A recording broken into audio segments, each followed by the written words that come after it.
Jadi kita melakukan saja ya. Bismillahirrahmanirrahim. Assalamualaikum warahmatullahi wabarakatuh. Waalaikumsalam Waalaikumsalam warahmatullahi wabarakatuh. Okay, exactly 21 college student already enter this room. Sudah 21 orang yang saya absen. Jadi sudah saya masukkan ke absensi di sini. Begitu Anda masuk, langsung saya absen. Begitu Anda masuk, langsung saya absen. Kecuali pas saya jelaskan ya. Ini setelah ini, kalau ada yang absen lagi, berarti nanti absennya. Tentunya excluded me and the academic ya, akademiknya saya hitung. Total ada 21 mahasiswa yang sudah hadir dari 31 total mahasiswa aktif dari 32 mahasiswa yang terdaftar yang sudah masuk ke room kali ini. Okay, in this occasion I would like to discuss to all of you here related with marketing mix atau dalam bahasa Indonesianya adalah bauran pemasaran.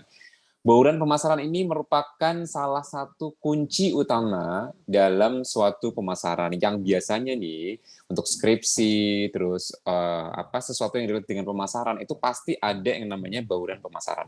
Jadi pasti dianalisisnya karena ini penting banget bauran pemasaran. So this is very important to all of you to understand about what is the definition of it, the kinds of marketing mix, ada apa saja di dalam marketing mix yang nantinya ke depan akan saya explain tentunya to all of you, so you will understand karena ini merupakan core, salah satu core dari marketing. Core marketing itu salah satunya adalah marketing mix, terus kemudian ada STP, segmenting, targeting, positioning, yang nanti juga kita bahas selepas ini jika waktunya mencukupi. Oke, due to previous meeting, pertemuan sebelumnya kan kita kosong ya karena saya ada jadwal dadakan untuk menguji skripsi kakak tingkat Anda jurusan AMBI gitu. Jadi tahun ini saya menguji proposal itu 2 kali gitu ya. Jadi kemarin dan yang pas harinya Anda waktu lalu gitu. Jadi biasanya 1 kali satu menguji. Jadi ada 22 orang yang saya uji kemarin untuk sidang skripsi ya. Kalau kalian D3 ya, bukan S1 ya. TA ya berarti nanti ya. Oke. Ini selepas saya ada jadwal mata kuliah lagi nggak? Ada, Mister. Jam berapa? Jam 3. Jam 3 ya. Ini kalau seandainya hari ini 2 materi gitu disambung gitu bisa nggak? Jadi kita langsung hitung twice. Karena kan kita kemarin ada sesi kosong ya kemarin ya. Jadi langsung nih setelah materi ini nanti ada materi kedua gitu. Jadi mungkin jam 3 akan selesai gitu. Tapi terhitungnya kita 2 sesi gitu karena 2 materi. Kira-kira kuat nggak? Bisa, Mister. Bisa ya, maksudnya daripada nyari ganti hari lagi gitu repot gitu ya. Jadi langsung saja ya direct ya. Nanti setelah materi ini, kan nanti anak kelas malam tuh pertemuan ke-6, sedangkan kali ini pertemuan ke-5. Ini materi pertemuan ke-5 adalah marketing mix. Materi pertemuan ke-6 itu nanti yang saya bilang tadi yaitu STP, segmenting, targeting, and positioning. Jadi langsung ya, yang jawab baru 1 orang nih, yang lain kira-kira bisa nggak? Sekalian sih. Gitu, Bisa, bisa ya, oke. Ya, oke. Sekalian ya, daripada cari waktu luang. Oke, so today langsung saya absen 2 kali, nanti twice gitu. Nanti yang belum sempat saya absen 21 orang tadi sudah saya absen, nanti akan saya panggil sisanya di akhir sesi. Oke, let's continue. Marketing mix. Ini akan kita bicarakan pertama kali pada kesempatan kali ini karena kita ada 2 materi, karena dihitung 2 pertemuan seperti yang sudah saya said before. Dan kali ini pertama adalah marketing mix. Coba saya full screen bisa nggak? Ini ngefek nggak sih di kalian kalau saya full screen gini? Berubah nggak di kalian? Berubah nggak? Ini saya full screen gitu, maksudnya nggak ada yang samping-samping. Di kalian full screen apa tetap? Tetap kayak tadi, Mister. Nggak ngefek ya, sudahlah nggak usah berarti. Ya sudah. Oke, marketing mix nggak bisa berarti. Ya, the first one is going to the definition. Apa sih yang dimaksud dengan marketing mix? Ini istilah yang harus kalian masukkan ke dalam otak kalian di dunia marketing, karena biar bagaimanapun suatu saat pasti kalian akan bersinggungan dengan dunia marketing di kehidupan nyata. Nah, marketing mix ini menjadi sesuatu yang wajib kalian ketahui dan kalian telah dalam dunia kemarketingan. Dalam bahasa Indonesia, marketing mix dikenal dengan nama bauran pemasaran. And then based on the Sofyan Asauri opinion, he argues, dia berpendapat bahwa apa ini? That the marketing mix is a combination of variable or core activities of the marketing system where this variable can be controlled to influence the reaction of buyer and or consumers. Jadi yang dimaksud dengan marketing mix menurut Sofyan Asauri adalah merupakan kombinasi. Kombinasi itu apa? gabungan ya. Gabungan dari beberapa apa variabel. Variabel atau aktivitas inti dari suatu sistem marketing. Seperti tadi saya bilang, yang kita pelajari ini di dalam marketing ini inti-intinya marketing gitu. Nah, makanya ini penting banget kalian mengenal apa itu bauran pemasaran atau marketing mix. Karena di dalamnya itu merupakan kombinasi gabungan dari beberapa variabel atau aktivitas inti, core inti dari suatu sistem marketing. Where di mana this variable ini dapat dikendalikan, jadi bisa kita kendalikan atau kita kontrol gitu, to influence, untuk mempengaruhi, kita kendalikan untuk mempengaruhi reaksi dari si buyer atau si consumers. Maksudnya reaksinya mereka tertarik, mereka jadi ingin beli, mereka jadi ingin try gitu produk kita, mereka jadi ingin mencoba produk kita gitu ya.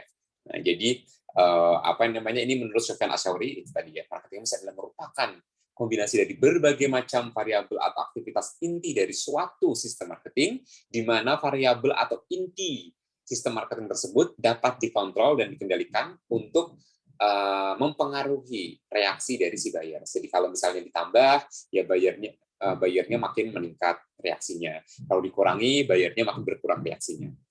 Misalnya iklan, promosi, gitu, fasilitas, gitu ya. Nanti akan kita bahas isi di dalamnya. Nah, the main objective, tujuan utama dari marketing mix ini adalah to market product into the hand of customer to increase sale. Ya tentunya, kenapa marketing mix ini kemudian ditelaah, dipelajari, dipahami? Ya because karena apa? Karena untuk meningkatkan dalam rangka meningkatkan increase sales. Tentunya ya, increase sales. Kalau penjualan yang meningkat, akibatnya apa bagi perusahaan? Kalau penjualan itu meningkat. Perusahaan kalian ini penjualannya meningkat. Akibatnya apa? Dampaknya apa? Income. Kalau income-nya meningkat, berarti profit-nya akan meningkat. Kalau profit-nya meningkat, berarti kesejahteraan pemilik saham dan juga karyawan harusnya juga ikut meningkat. Gitu. Nah, tujuan utamanya itu ya, increase sales. Karena marketing ya tujuannya untuk sales. Fokusnya ke sales. Kita masuk ke slide 2. Benefit of marketing mix. Pengertiannya cukup satu saja tadi ya, dari Sufyan Asy'ari saya ambilnya.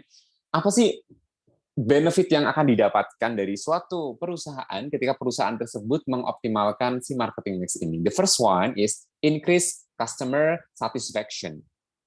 Meningkatkan customer ya pelanggan, satisfaction kepuasan. Meningkatkan kepuasan pelanggan. So how to make the consumer or customer feel satisfied with our product or services. Jadi gimana caranya produk atau jasa yang kita tawarkan ini membuat pelanggan itu nyaman, gitu, nyaman ya, nyaman dengan produk kita, gitu, merasakan kenyamanan dari produk kita, entah produk atau jasa, gitu ya, produk berupa barang ataupun jasa. The first one tujuannya itu. Jadi perlu ditata nih marketing mix-nya, komponen-komponennya. Yang kedua adalah increase competitiveness with similar competitors. Meningkatkan daya saing. Kompetitif itu persaingan, competitiveness daya saing with similar competitor, dengan kompetitor yang sejenis. Kita jualan handphone, ya dia jualan handphone sama. Kalau kita marketing mix-nya ini unggul, nah nanti ya komponen marketing mix apa saja nanti kita bahas. Kalau marketing mix kita ini unggul, maka kemungkinan besar kita memiliki daya saing yang kuat di pasaran dengan para kompetitor sejenis kita. Selanjutnya adalah increase sales and profit. For sure ya, sudah pasti tadi disampaikan, kalau salesnya meningkat, biasanya relate dengan profitnya juga akan ikut meningkat, walaupun tidak selalu seperti itu. Tapi kecenderungannya ketika jumlah sales meningkat, maka profit atau income yang tadi disampaikan oleh teman Anda akan meningkat. Nah, selanjutnya yang terakhir adalah add marketing features to your business. Nah, ini akan memperkaya fitur marketing dari bisnis Anda, ya makin lengkap gitu. Kalau ditambah dengan marketing mix-nya akan lengkap. Nah, selanjutnya next is the marketing di sini. Nah, isinya ini ya. Bukan this one.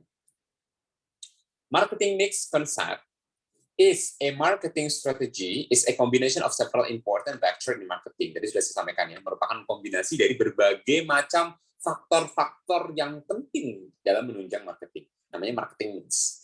Initially, pada dasarnya, the marketing mix consisted of 4P marketing strategies. Jadi, awalnya marketing itu terdiri dari 4P. Semuanya namanya P ya, depannya P. Yaitu produknya itu sendiri yang dimarketingkan, price, harga, promotion, strategi promosinya, dan place, tempat. However, to respond to today's dynamic market development, the 4P marketing strategy is not optimal, not yet effective in achieving company goals in increasing sales. Tetapi di era sekarang ini, terutama sekarang ini era apa nih sekarang? Yang tahu sekarang era apa nih? Biasanya kalau TA, skripsi ini pengantarnya itu nih di latar belakang. Di era apa nih sekarang ini? Ada yang tahu sekarang era apa? Digital. Era globalisasi atau era apa gitu? Sekarang era apa nih? Nggak ada yang tahu. Ini adalah era revolusi industri 5.0, 5.0. 4.0 ya sebenarnya sama dengan 4.0, tapi ini lebih advance, di mana sosialnya ini lebih ditonjolkan. Kalau kemarin kan 4.0 kan digitalisasi ya, ini kita sudah masuk ke era digital 4.0 kemarin, 4.0. Di era digital semuanya serba digital, sehingga jadi tidak memanusiakan manusia. Hampir semua pekerjaan diambil alih oleh dunia digital gitu, digitalisasi dan mesin berteknologi advance.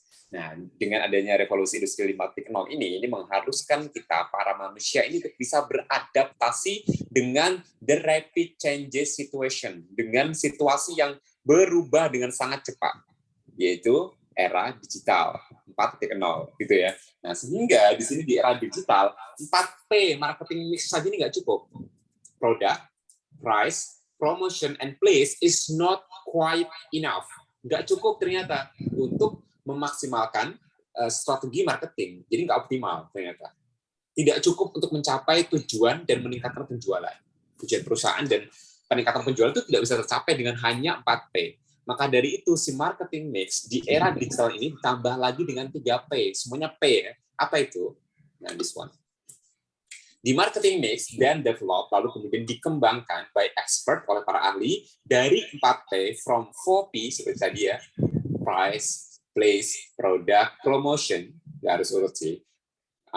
Product, price, promotion, and place ditambah dengan 3P menjadi 7P. Dan P yang kelima, keenam, dan ketujuh yaitu proses. Bagaimana cara membuat produk tersebut, apakah menggunakan teknologi advance, atau menggunakan teknologi konvensional, atau apa yang digunakan, bagaimana prosesnya, hygiene atau tidak, cepat atau tidak, seberapa banyak produksi yang dihasilkan dari proses tersebut, nah itu proses namanya. Selanjutnya adalah people. People di sini berarti SDM-nya. Apakah SDM ini berkualitas, mumpuni, menguasai teknologi, kekinian, generasi Z, generasi Alpha, generasi milenial, generasi generasi Y, generasi X, atau generasi baby boomer, atau generasi yang nanti terbaru lagi, apalagi gitu ya. Nah, dan P yang terakhir adalah physical evidence, bukti ya, bukti fisik. Bukti fisik itu ya berkaitan produknya memang berkualitas, bisa dirasakan manfaatnya secara jelas, terus ada garansinya dan lain-lain, termasuk dari bukti-bukti fisik. Nanti akan kita bahas satu persatu after this one. Marketing mix ya. Oke. Jadi bisa digambarkan di sini 7 piece of marketing, tadi ada 4P utama, yaitu dari sini ya, price, product, promotion, and place. Dan ada 3 tambahan lagi, yaitu people, process, and physical environment. Ada 7 ya. Oke. Kita lihat di gambar berikutnya, dari 7 marketing mix tersebut, kita bisa lihat di grafik berikut, apa sih masing-masing isi dari item-itemnya. Kita bahas dari yang 4P utama dulu, yaitu product, price, place, and promotion. Baru nanti physical evidence, people, and process. Produk ya, produk tentunya berhubungan dengan produknya ya. Produk itu ada 2, yaitu bisa barang, bisa jasa, gitu ya. Bisa barang, bisa jasa. Ada 2 ya. Produk. Bisa barang, bisa jasa. Nah selanjutnya, karena produk ini ada bisa barang, bisa jasa, maka di dalamnya komponennya ada salah satunya adalah features. Fitur ya. Fiturnya itu fitur yang disediakan oleh produk tersebut. Gitu.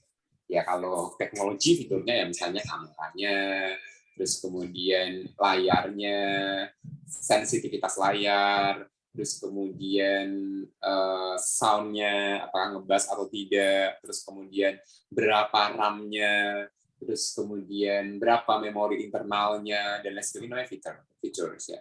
Kalau dia misalnya pakaian ya terbuat dari bahan apa, wool, katun, terus scuba dan lain sejenisnya gitu ya, itu feature. Serat, tekstur, nah itu termasuk ke dalam feature ya. Selanjutnya adalah quality. Nah, quality kualitas dari bahannya. Kan sama-sama wall, tapi kan ada wall impor, wall lokal, premium, terus standar dan lain sebagainya. Gitu ya. Itu termasuk dari kualitas dari barang yang dijual atau bahan bakunya bisa jadi. Selanjutnya adalah branding. Branding di sini berarti berkaitan dengan brand image dari suatu produk. For example, misalnya di sini, kalian lebih pede ketika kalian itu jalan, misalnya di jalan Jakarta tengah kota atau lagi di mana gitu, dilihat banyak orang di tengah kerumunan, dengan membawa plastik hitam atau dengan membawa paper bag Zara, terus kemudian H&M, terus kemudian brand-brand yang mungkin orang yang cenderung terkenal, lebih nyaman atau lebih bangga mana kalau kalian tuh jalan gitu bawa paper bag dari brand-brand yang terkenal seperti itu, atau bawa kantong plastik resep warna hitam atau apa gitu, lebih nyaman mana kalian? Paper bag, Pak. Jujur gitu, masih lebih nyaman mana? Paper bag, Pak. Ini perempuan lebih nyaman mana? Paper bag, Paper Pak. bag, Pak. Ini suara saya terdengar kan? Halo? Jangan, saya dari tadi ngomong nggak kedengeran? Terdengar, Pak. Kedengar, Halo, Pak. Cek sound. Terdengar, Mister. Halo, suara saya bisa didengar? Bisa, Mister. Paper bag, Mister. Nah, Novianti. Oke, kalau nggak mau ini chat nggak apa-apa ya, kalau nggak mau bersuara. Ya, tentu pakai paper bag, dan itu kalau paper bag-nya sama-sama polosan atau ada mereknya, brand tertentu, pasti orang akan cenderung lebih prestisius, gitu, lebih prestis gitu ketika menenteng paper bag yang ada mereknya, gitu ya, karena itu branding. Nah, produknya juga kenapa produk itu perlu adanya branding? Karena dengan branding itu akan meningkatkan service excellence, akan meningkatkan tingkat percaya diri, terus kemudian menambah level prestis dari seseorang secara sosial, gitu ya. Sehingga branding itu perlu. Gitu. Terus kemudian yang selanjutnya adalah packaging. Nah, packaging juga penting dalam suatu produk untuk dianalisa.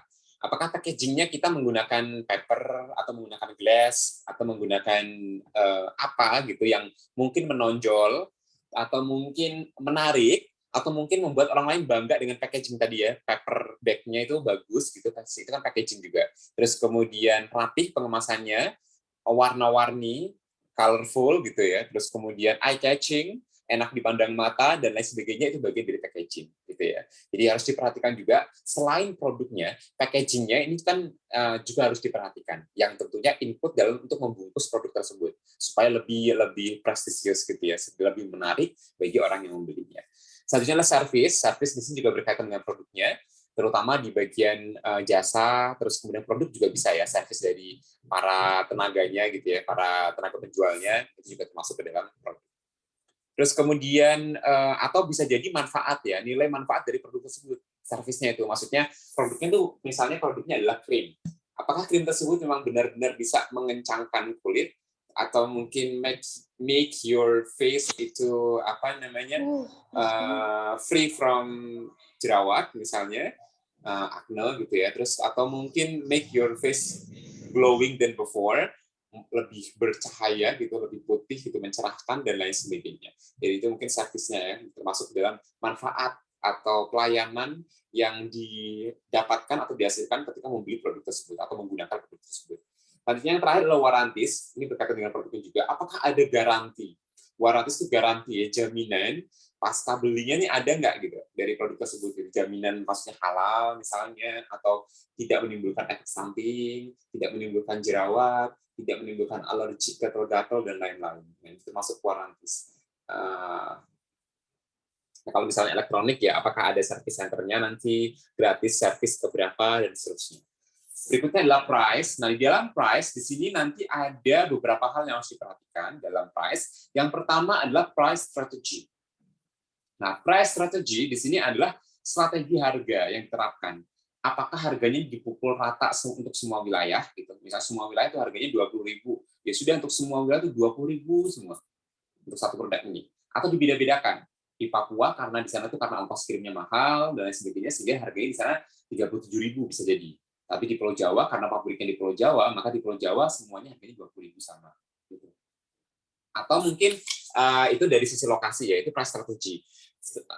Strategi yang lainnya misalnya dilihat dari sisi selain lokasi adalah dari sisi misalnya harga awal, price strateginya. Misalnya harga awal tuh rata-rata untuk elektronik biasanya harga awalnya tinggi ya. Nanti begitu sudah mulai berjalan, harganya turun. Kenapa? Karena nanti akan dimunculkan lagi tipe baru yang lebih advance, lebih maju. Nah, makanya dia menggunakan strategi mahal di awal, nanti lama-lama akan turun.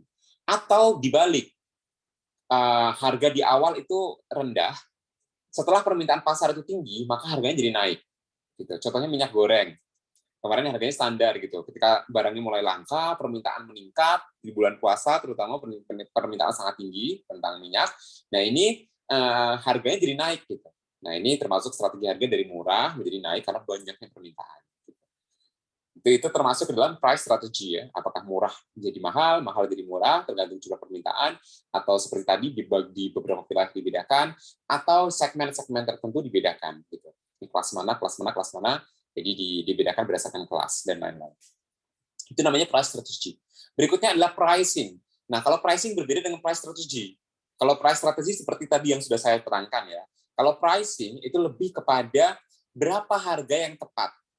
7.000, 5.000, 2.000, 4.000, 4.500, 7.500 dan lain sebagainya. It's pricing. Berapa harga yang tepat gitu. Untuk menentukan harganya ya, harganya berapa itu namanya pricing. Jadi pas nggak nih harganya di pasaran, itu harus disurvei dulu. Kita nggak bisa langsung, bahan baku kita hitung sekian, oke lah kita tetapkan HPP-nya adalah 5.000.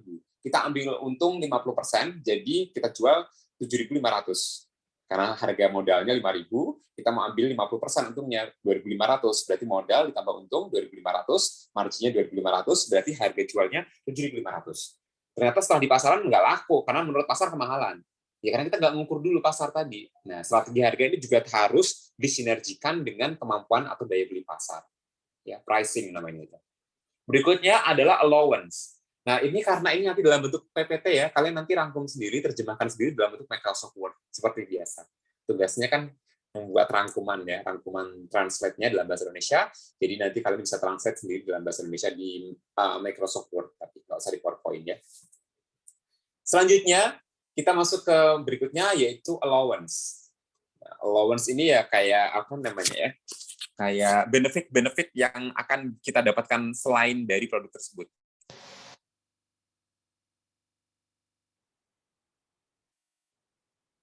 Maksudnya apa saja yang akan kita dapatkan dari harga tersebut gitu, allowance-nya.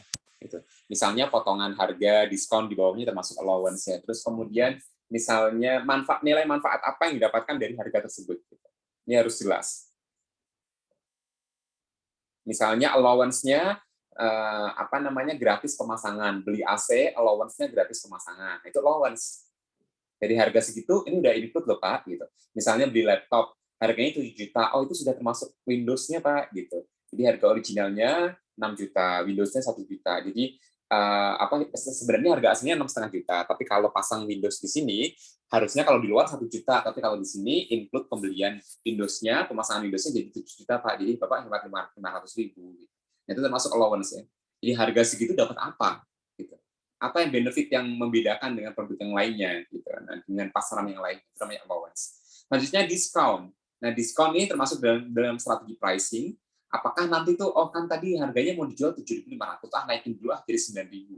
Nanti setelah itu didiskon. Jadi seakan-akan ada harga diskon di situ gitu. Atau memang ya sudahlah 7.500, kan kita masih untung tadi ya, karena harga pokoknya 5.000. Jadilah kita diskon sehingga harganya jadi 6.500. Kan masih untung kan, Rp1.000 per produk gitu. Masih lumayan gitu. Jadi ini ditentukan terlebih dahulu. Apakah harga tersebut itu sudah termasuk diskon atau sebelum didiskon? Gitu. Jadi nanti jangan sampai kalian sudah buat harga 7.500, nanti kalau mau naikin lagi ketahuan, wah naikin dulu nih. Jadi dari awal harganya dipatok dulu harusnya 9.500. Jadi nanti misalnya ditawarin dulu 9.500, yang beli dikit nih akhirnya didiskon jadi 7.500 gitu. Jadi kelihatan. Gitu. Atau memang 7.500 sudah maksimal. Jadi nanti pas begitu diskon jadi 6.500 gitu misalnya ya. Selanjutnya adalah payment term. Payment term ini juga penting. Apakah harga tersebut bisa dibayar atau dicicil 5 kali misalnya, atau bisa dikredit dengan lembaga kredit, atau kerjasama dengan Ion misalnya, kerjasama dengan BFI, kerjasama dengan apa gitu yang menjamin pembayaran kredivo misalnya dengan cara kredit. Gitu ya. Payment term-nya apakah kredit atau cash, atau bisa jadi kalau misalnya pembayaran cash, pembayaran dilakukan biasanya nih kalau perusahaan ya, beli dalam jumlah besar, itu biasanya ada potongan harga diskon. Payment term ya. Jadi kalau membayar dalam jangka waktu 5-10 hari ke depan setelah transaksi, maka akan mendapatkan potongan 5%. Kalau membayarnya 10 hari sampai 20 hari, maka akan mendapatkan potongan berapa persen. Dan tidak akan mendapatkan potongan ketika membayar lebih dari 30 hari. Misalnya kayak gitu ya. Itu namanya payment term. Aturan-aturan pembayaran. Oke, price juga sudah, produk sudah. Selanjutnya akan kita bahas mengenai place, tempat. Oke. Tempat di sini, yang pertama tempat itu karena zaman sekarang itu kan jualan nggak harus offline gitu ya, bisa online. Jadi tempat ini bisa jadi virtual. Tempatnya ini nggak nyata, tempatnya ini dunia maya. Nggak bisa kita raba, nggak bisa kita touch, nggak bisa kita rasakan secara langsung gitu. Jadi kita hanya bisa melihat secara virtualnya saja. Maka dari itu tempat yang pertama berhubungan dengan channel. Channel itu saluran, ya, saluran yang digunakan karena bisa offline, bisa online. Jadi saluran yang digunakan apa nih? Apakah toko berbentuk toko real gitu di Tanah Abang, di Blok M, kalau di daerah kalian gimana itu? Yang terkenal tempat pembelanjaan gitu di Jakarta Utara. Pasar Uler misalnya, atau apa namanya? Mana itu? Di Jakarta Utara tuh ada itu. Pasar Koja, Mister. Kok Glodok apa ya namanya itu? Mangga 2 ya. Kan terkenal tuh. Mangga 2. Nah, itu channelnya misalnya toko-toko offline seperti itu atau toko online. Lewat marketplace misalnya, lewat sosial media, lewat website. Nah, itu termasuk ke dalam channel. Channelnya lewat offline atau online. Kalau online lewat mana nih? Kita bahas apakah apa tadi ya website, apakah sosial media atau marketplace. Marketplace itu tadi ya Tokopedia, Shopee, Lazada, JD.id, Bukalapak, itu termasuk marketplace. Kalau apa namanya sosial media, TikTok, Instagram, Facebook, Twitter, LinkedIn dan lain sebagainya itu termasuk ke dalam social media. Kalau website ya website. Di website-nya berarti di Google, di Yahoo gitu ya. Kalian ketik apa misalnya jual batu bata. Nah, di situ nanti keluar misalnya jual baju gamis, dan di website di Google keluar. Selain Tokopedia dan Tokopedia, selain marketplace dan social media, maka itu namanya website resmi dari perusahaan tersebut. Itu namanya channel. Selanjutnya adalah di place di sini market coverage. Market coverage itu ya apa namanya jangkauan pasarnya sejauh mana dari tempat tersebut. Ya misalnya kalian buka warung ucok di rumah kalian. Rumah kalian itu nggak strategis misalnya di pojokan gitu, yang lewat tuh jarang banget yang lalunya, jadi kemungkinan yang beli hanya orang di daerah sekitar situ saja, tetangga-tetanggaan saja. Tapi beda lagi kalau tempat Anda itu di pinggir jalan tersebut adalah jalan utama, di mana jalan tersebut menghubungkan banyak provinsi, menghubungkan banyak kecamatan, menghubungkan banyak desa, dan itu udah pasti strategis. Kalian buka toko besar di sana, itu memungkinkan banyak pembelinya, karena lokasinya strategis. Gitu ya. Jadi market coverage, seberapa besar daya cakupan dari tempat Anda berjualan tersebut. Kalau lewat internet tentunya luas banget ya, seluruh Indonesia gitu bisa buka toko Anda gitu ya. Nah, itu market coverage.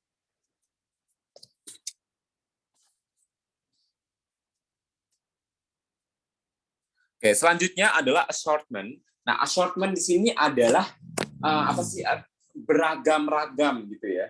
Difference dari tempat Anda setting dari tempat Anda gitu. Saya pernah ke satu kafe gitu ya. Di satu kafe tersebut itu lokasinya itu dalam satu lokasi itu banyak banget pilihan tempatnya gitu dalam satu tempat loh, dalam satu jenis kafe. Jadi kurang lebih ada 8 ya. Kalau saya hitung ada 8. Jadi ada yang nuansa pantai itu sendiri. Di situ ada sekitar 8 table gitu. 8 table, bawahnya pasir putih. Jadi dia sengaja tuh di situ ada pasir putih, terus background-nya tuh pantai semuanya. Jadi background-nya pantai. Terus didesain mejanya pun meja-meja yang memang di pinggir-pinggir pantai, dan di bawahnya tuh pasir putih gitu ya. Itu padahal di tengah kota gitu ya, di tengah kota gitu. Tapi sengaja bawahnya pasir putih seperti itu. Terus di sampingnya itu ada skat gitu ya, skat, saung Sunda, saung Jawa gitu, kayak gitu ya, di saung nuansa kedaerahan. Gitu. Walaupun order makanannya di satu place, di satu tempat, di tempat gitu ya, menunya sama itu semuanya. Tapi tempat pilihannya itu, spotnya itu udah banyak. Terus kemudian ada yang modern gitu, ada yang versi modern yang benar-benar apa namanya lumayan eksklusif gitu ya, seperti restoran gitu di desainnya. Ada juga yang vintage yang seperti drum gitu, dream gitu ya. Terus kemudian ada yang sofa bed, ada yang kemudian apalagi bentuknya macam-macam. Jadi spotnya ada banyak. Nah, itu namanya place-nya, desain dari tempatnya itu assortment bermacam-macam. Jadi memanjakan mata dari para pengunjungnya. Jadi lebih bahasan sekarang misalnya Instagramable gitu ya. Walaupun nggak cuma diupload di Instagram ya, tapi ya tetap Instagramable gitu. Jadi tempat-tempatnya itu banyak pilihannya gitu ya, banyak optionnya. Namanya assortment. Desain dari tempatnya itu unik dan banyak pilihan. Selanjutnya adalah location, tentunya tadi ya, strategis atau tidak. Gitu. Dekat dengan masyarakat atau tidak. Jauh dengan orang-orang atau tidak. Meskipun dekat dengan banyak orang, tetapi sasarannya nggak tepat, ya nggak ada yang beli. Misalnya, kalian mendirikan toko Zara gitu di perkampungan Udik gitu, di perkampungan Udik yang mereka tuh nggak paham tentang merek-merek seperti itu gitu misalnya, gitu ya. Apa namanya? Mereka nggak ngerti itu H&M, Zara atau lain sebagainya. Mungkin yang mereka pahami kalau yang banyak di daerah eksekutif masih banyak lah ya di daerah ya.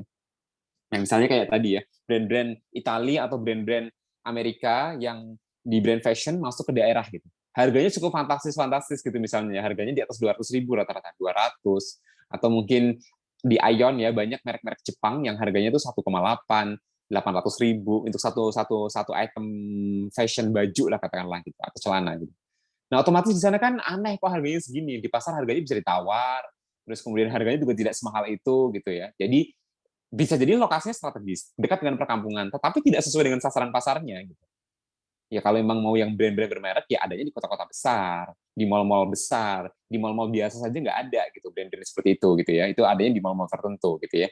Nah jadi location bukan hanya masalah dekat dengan masyarakat saja, tapi juga sesuai tidak dengan masyarakat setempat gitu ya. Location. Selanjutnya adalah inventory. Place-nya juga berkaitan dengan tata letak dari inventory barang tersebut. Misalnya, barang itu kan perlu di-display kan. Nah, di-display untuk menarik mata pelanggan dan mempermudah pencarian. Jaket ya di bagian jaket-jaket, celana di bagian celana-celana, jangan dicampur celana, jaket, terus apa kemeja, rok dicampur dalam satu tempat. Ya, ini khusus laki-laki, ini khusus perempuan. Permudah lagi kan, ini khusus anak-anak, ini khusus apa. Jadi display dari barang, inventorinya itu harus jelas, letak gitu, position. Jadi orang itu langsung bisa ngelihat dari jauh tuh, oh itu khusus anak-anak, oh itu khusus, jadi langsung menuju ke satu titik gitu, nggak nanya-nanya dulu, nggak muter-muter, nggak kebingungan gitu ya. Itu berkaitan dengan inventory. Selanjutnya, place juga berkaitan dengan transportation, supporting transportation, transport, mensupport nggak, akses menuju ke sana mudah nggak, ada busway nggak, ada kereta nggak, ada angkot nggak, ada Gojek nggak, ada apa namanya Grab nggak, dan seterusnya, mudah dijangkau atau tidak gitu.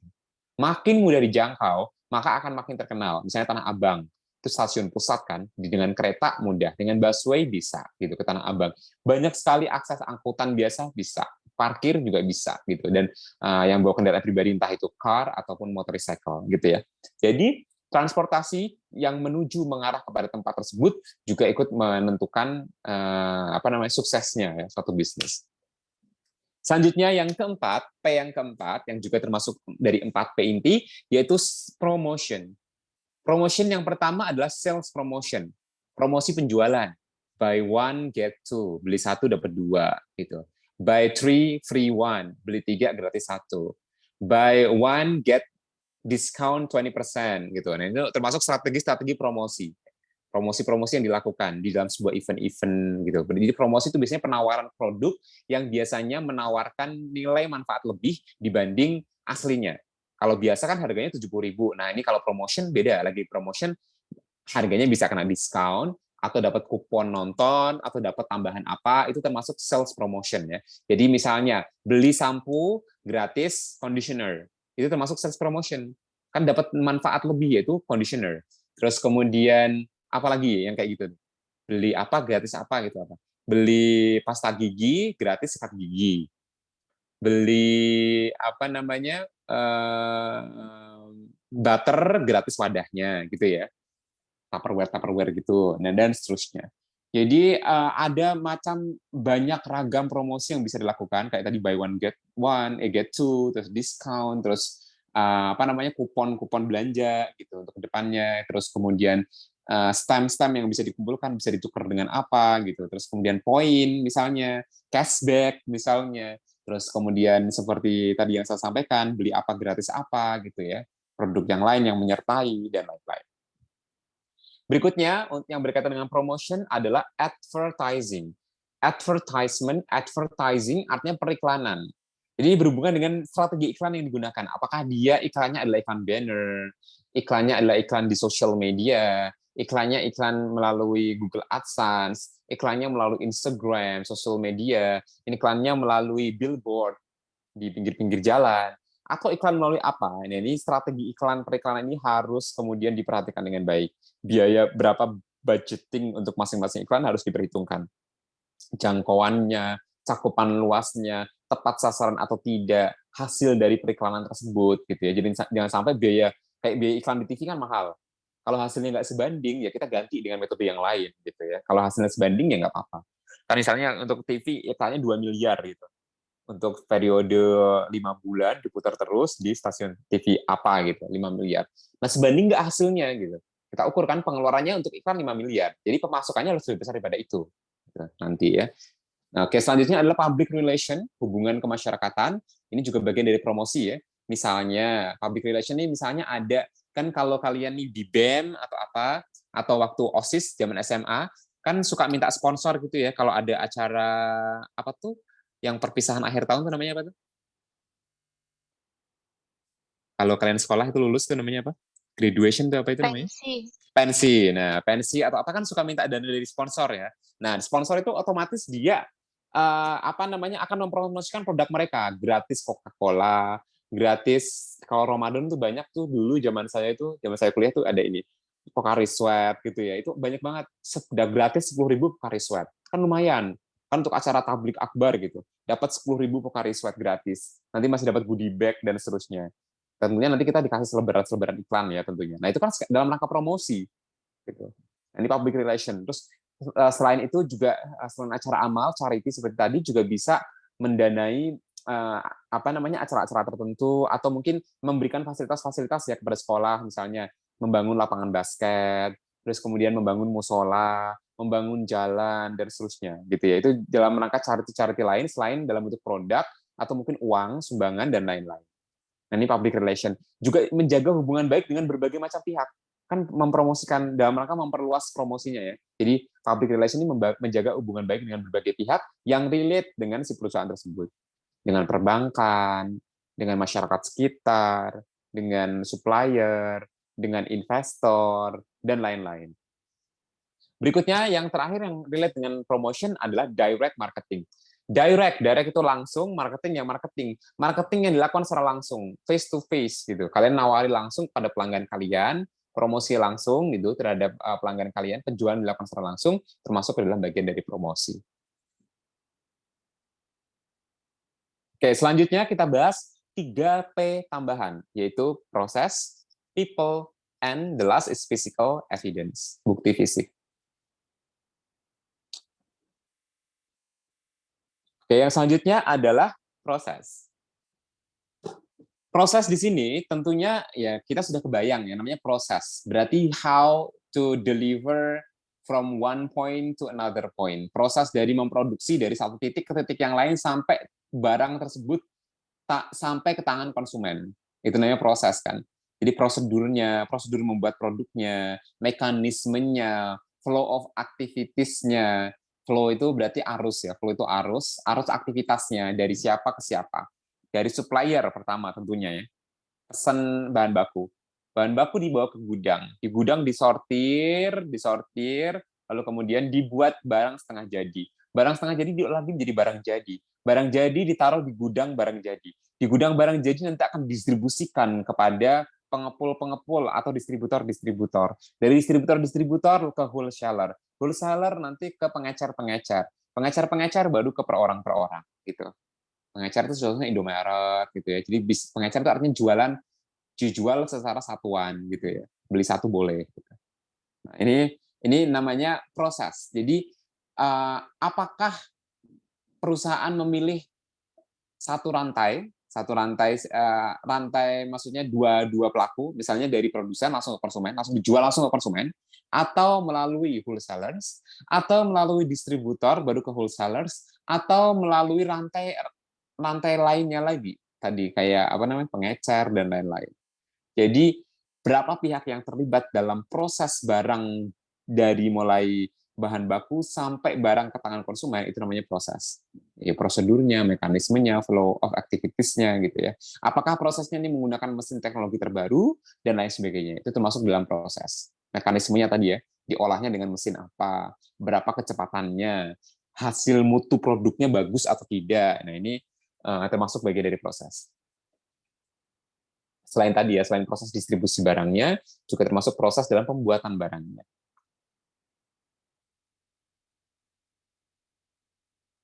Nah, kayak yang selanjutnya adalah people. People di sini yang pertama adalah ya people berkaitan dengan SDM-nya ya, sumber daya manusia. Namanya people, manusia kan. Yang pertama adalah rekrutmen. Nah, rekrutmennya ini adalah apakah rekrutmennya ini dilakukan sendiri oleh perusahaan atau melalui pihak outsourcing, pihak ketiga gitu ya. Maksudnya kalau outsourcing kan kita nggak perlu mengadakan biaya perekrutan, biaya pelatihan dan lain sebagainya. Jadi kita terima jadi kita butuh karyawan di jurusan IT. Nanti dari outsourcing-nya nyariin tuh IT. Nah, ini sistem rekrutmennya. Apakah menggunakan outsourcing atau internal perusahaan itu sendiri nyari sendiri. Gitu. Nah, rekrutmennya apakah ini tenaga ahli atau tenaga yang biasa dan seterusnya. Nah, ini jenis-jenis rekrutmennya, metode yang digunakan untuk merekrutnya itu menjadi sangat penting untuk ditelaah. Selanjutnya adalah training. Apakah training-training yang akan diberikan itu di list daftarnya? Terus apakah ini efektif atau tidak dianalisa, jenis-jenis training yang diberikan itu apa saja, siapa trainernya, siapa peserta trainingnya, itu perlu dibahas di bagian people. Selanjutnya adalah uniform. Uniform ini seragam. Apakah karyawannya ini nanti akan memakai seragam yang sama di hari-hari tertentu misalnya, atau ada warna saja misalnya terserah bebas nih. Misalnya hari Senin, kalau kayak saya dulu pernah di Kak Seto, itu seragamnya bebas. Tetapi mainnya warna gitu.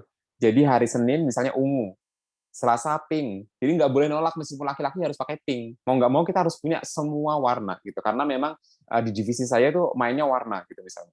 Besok kuning, besok apalagi gitu, orange. Ya kita harus punya warna itu. Bebas, boleh kaos, boleh kemeja gitu, dan seterusnya. Ya, yang penting sopan gitu ya, polite gitu. Nah jadi itu uniform ya. Nah uniform ini terbukti cukup efektif bagi perusahaan-perusahaan tertentu yang mereka, sehingga kita tuh kalau misalnya ada di jalanan itu pakai motor jaketnya hijau-hijau, itu kalian nebaknya apa itu? Uniformnya siapa itu? Di jalanan pakai motor warnanya hijau-hijau, dari kejauhan kalian belum baca Grab. siapa kira-kira? Grab. Selain itu? Gojek. Nah, sudah ketebak kan siapa mereka tuh kelihatan gitu. Kalau seandainya di jalanan terus warnanya merah, agak merah-merah gitu, bukan di jalanan sih ya, maksudnya ya di pinggir jalan gitu. Apa itu? Atas bawahnya sama gitu warnanya. Pemadam kebakaran. Pemadam kebakaran. Terus kalau pom bensin apa? Warna khas dari baju pom bensin apa? Merah Nah, putih. putih. Itu kalau yang magang ya. Kalau yang nggak magang, kalau di pom bensin Pertamina itu apa? Merah putih. Merah. Merah ya. Nah, sama tadi yang saya maksud itu ya, merah. Nah, jadi uniform ini cukup menandakan ya. Terus kalau misalnya ada biru-biru gitu, mereka karyawan apa tuh? Selamat datang di mana gitu. Itu khas banget. Itu antara apa itu? Indomaret. Ya, kalau enggak Alfamaret. ya gitu-gitu ya. Nah, itu uniform. Itu menjadi unik tersendiri, menjadi icon tersendiri bagi perusahaan-perusahaan tertentu, sehingga itu mudah dikenali dan orang itu terngiang-ngiang, oh kalau ini tuh ya udah ini gitu. Itu namanya uniform. Selanjutnya adalah complaint. Nah, komplain ini people berkaitan dengan bagaimana mekanisme penanganan komplain. Ketika ada komplain dari karyawan, ketika ada komplain dari customer, mekanisme penanganannya ini siapa yang akan menangani komplain ini? Bagaimana cara menanganinya? Gitu ya. Nah, ini termasuk bagian dari komplain. Berikutnya adalah interaction. Interaction ini interaksi, termasuk sapaan. Termasuk sapaan orang itu khas banget ya. Kalau misalnya ada kayak gini, misalnya ini di mana nih? Kakak, silakan lihat-lihat dulu kakak, mampir dulu kakak. Itu di mana kira-kira? Ramayana, Toko Pak. baju. Iya, toko baju, Ramayana, terus retail-retail kayak gitu ya. Itu udah terkenal dengan hal-hal seperti itu. Silakan kakak, dan seterusnya, sapaannya kakak gitu. Meskipun kita ini sudah om-om, misalnya ya, maksud saya, Anda enggak nih. Misalnya udah apa namanya, bapak gitu, nah tapi tentu saja dipanggilnya kakak gitu ya, rata-rata gitu. Nah jadi khas, ini di pokoknya di sales ya seperti itu. Jadi kayak di kalau di apa namanya di pom bensin apa sapaan khasnya, interaction khasnya apa? Yang hampir semua pom bensin itu sama gitu. Dimulai dari nol. Dimulai dari nol, Nah, Pak. dimulai dari nol ya Pak. Kalau di Indomaret, Alfamart apa? Begitu masuk apa nih? Silakan berbelanja. Oke. Atau selamat datang di Indomaret gitu ya pasti ya. Kalau sudah keluar, terima kasih sudah berbelanja gitu-gitu ya. Itu khas-khas banget. Nah itu namanya interaction. Itu dibentuk sengaja gitu ya, diatur. Di bisnis sekarang itu perlu dibuat, diatur ritmenya, nada bicaranya gitu ya, nada bicara call center. Kenapa call center di apa namanya atau informan di apa namanya di busway, di pesawat terbang itu nadanya bisa sama semua gitu ya. Pramugari ketika menyiarkan apa namanya flight gitu, flight attendance atau apa gitu. Selamat datang di kabin. Nadanya itu selalu sama gitu. Karena itu diatur, itu interaction namanya ya. Nah, ini perusahaan-perusahaan yang besar gitu, perusahaan-perusahaan yang bagus itu salah satunya P di bagian people, terutama interaction dengan para pelanggannya itu diatur sedemikian hingga ritme nadanya, tone nadanya, apa saja sapaan-sapaan yang muncul dan seterusnya. Assalamualaikum kah? Selamat pagi, selamat siang, selamat sore kah? Good morning, halo, hi, dan seterusnya. Itu diatur sedemikian hingga. People.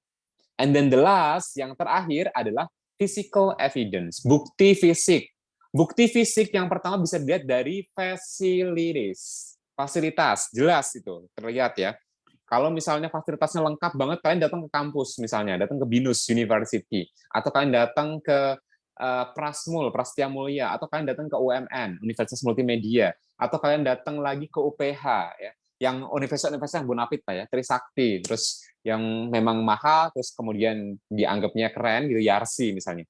Wah ini keren banget, naik ada liftnya, terus kemudian apa namanya ruang kelasnya tuh tersusun gitu dari atas ke bawah gitu misalnya, terus kemudian canggih, alat-alatnya tuh canggih, sudah remote-remote semuanya gitu, terus dan lain sebagainya gitu ya. Nah ini otomatis ketika melihat fasilitas seperti itu, berarti ini kan udah bukti fisik ya, tanpa dia berbicara, kita sudah bisa merasakannya.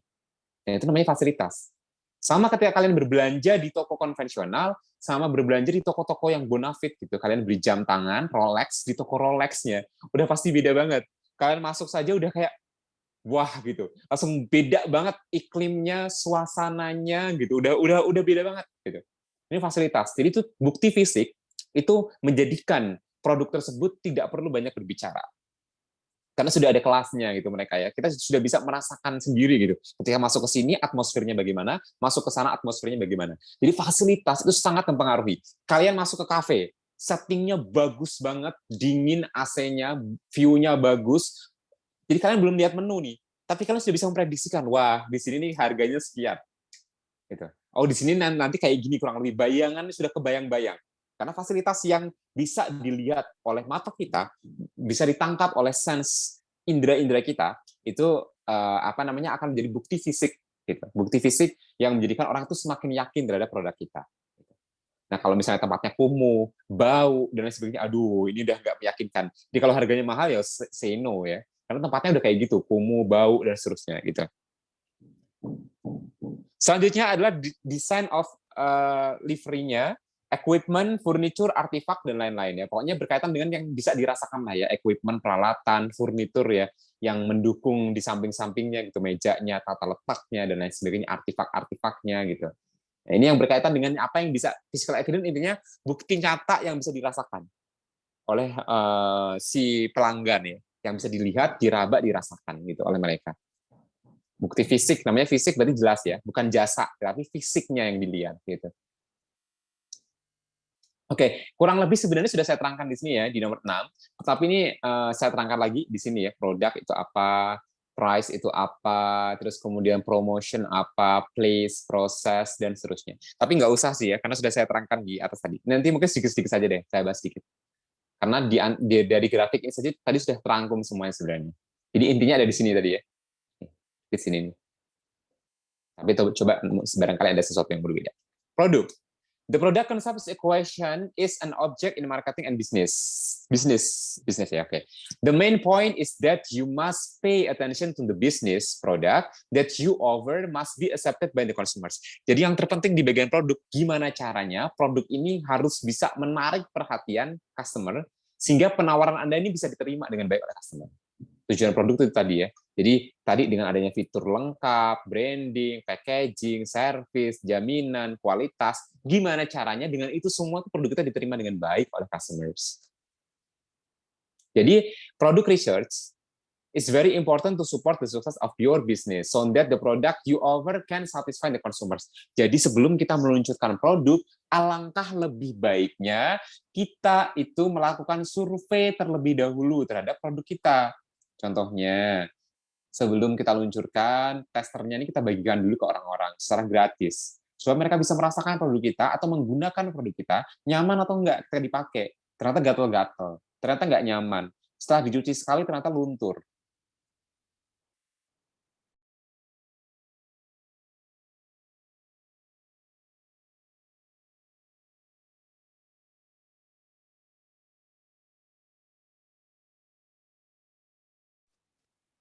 Oke, so sorry. Tadi my nose is so itchy ya, gatel banget tadi, terus bersin tadi.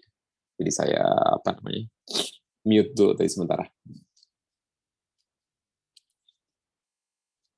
Oke, sebentar masih agak gatel. Wait a minute.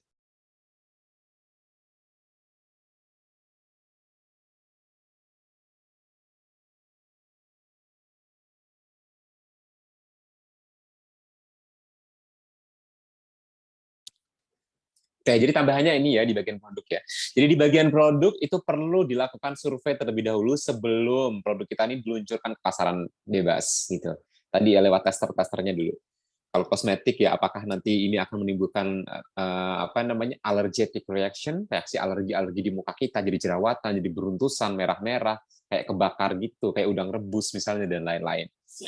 Nah, ini penting tambahan dari sisi produk. Di price di sini adalah the pricing for your product should also be considered. Of course, consumer want low prices and you want to get the large margin from sales. Nah, ini ya. Kenapa price ini perlu diperhatikan? Ya karena ada keinginan yang berbeda dari dua pihak.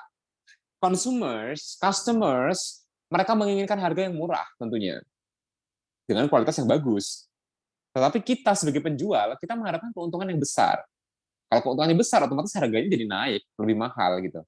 Nah, bagaimana mempertemukan dua keinginan itu? Dari keinginan penjual untuk mendapatkan laba, dan keinginan konsumen untuk mendapatkan harga yang murah dengan kualitas yang baik. Nah, ini pentingnya strategi harga. Makanya harga itu harus ditentukan dengan cara yang tepat. Kita harus tentukan dulu pertamanya dasarnya adalah COGS ya, atau HPP tadi. Harga pokok penjualan. Bahasa Inggrisnya itu COGS. Cost of goods sold. Harga dasarnya berapa nih? Harga modal ya untuk satu produk. Jadi kalau kalian memproduksi 1000 bakwan, satu bakwan itu harganya berapa? COGS-nya berapa satu bakwan? COGS-nya 750. Berarti kalian jualnya 1000 udah untung. Untung 250 perak kan per satu gorengan gitu. Nah, itu COGS namanya. Cost of goods sold atau dalam bahasa Indonesia dikenal dengan nama HPP, harga pokok penjualan. Nah, kalau kalian nanti bisnis atau jualan harus menghitung COGS-nya atau HPP-nya berapa per satu produknya. Jadi kalian bisa tahu nanti keuntungan bersihnya berapa per satu produk. Keuntungan kotor sih ya, belum dikurangin marketing dan lain-lain gitu. Tenaga, biaya, listrik dan lain-lain belum dikurangin itu. Jadi gross profit, keuntungan kotor. Oke, untuk harga tambahnya ini selanjutnya.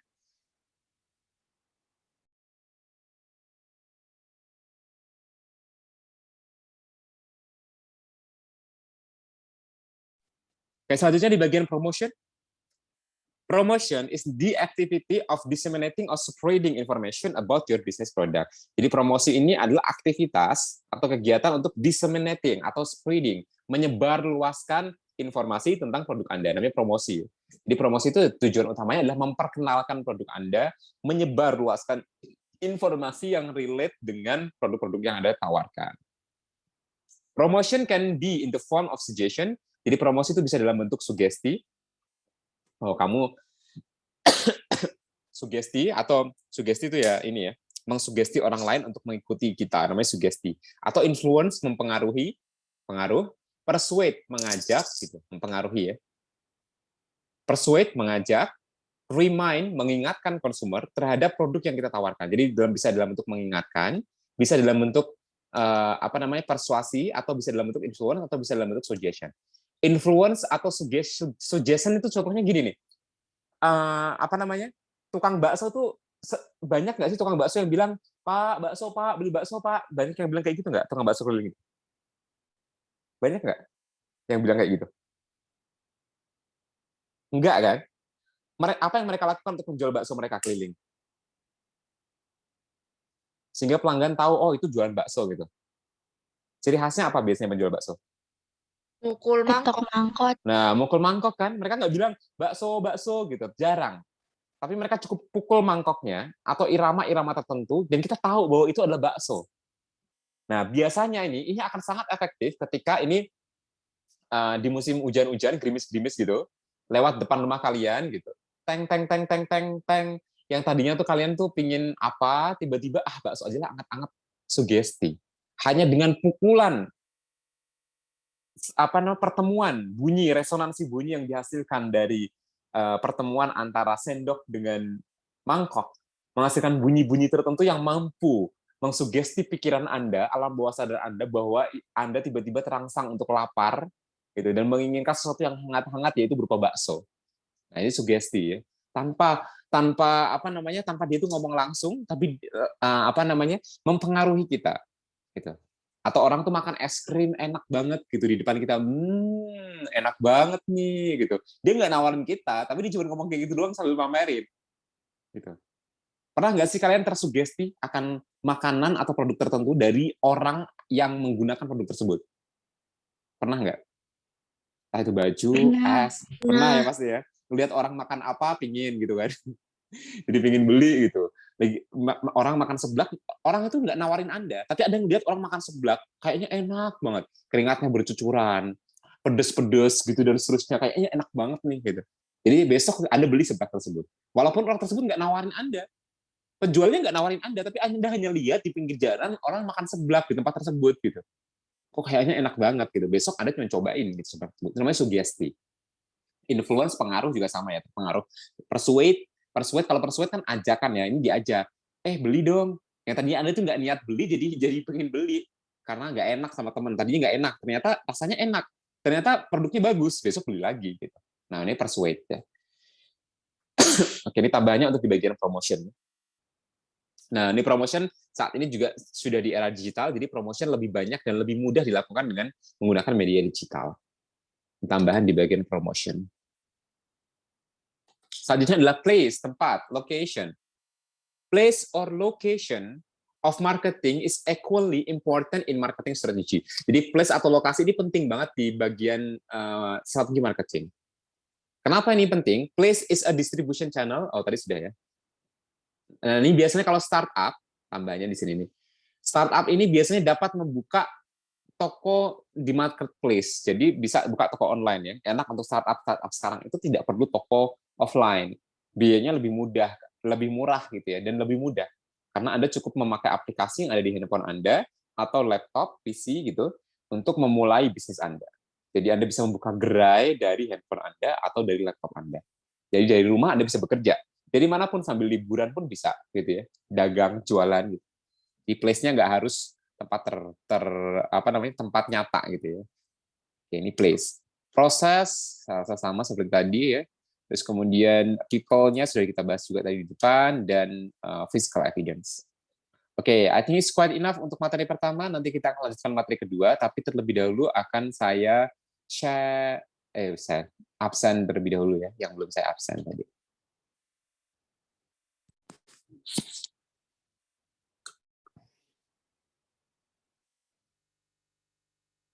Sebentar, saya buka Google Drive-nya dulu.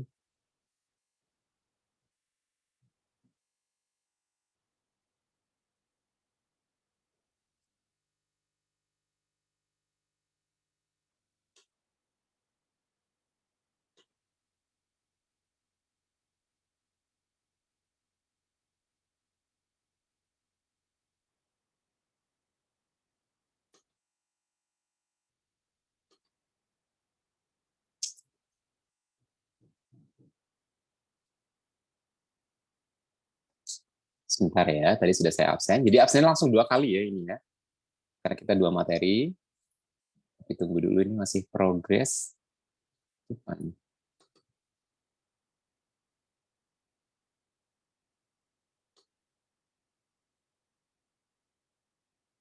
Oke, ini bisa dilihat ya. Di sini yang sudah saya contoh berarti sudah saya absen ya. Nggak usah nih, tadi udah masuk. Anissa, bentar, progress nih nggak bisa dicontoh. Wait up ya. Tunggu sebentar. Sambil istirahat dulu ya.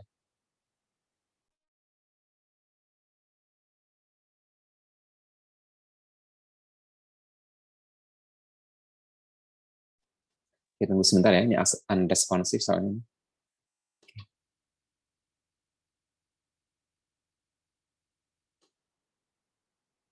Nggak bisa, coba saya buka lagi dari drive baru.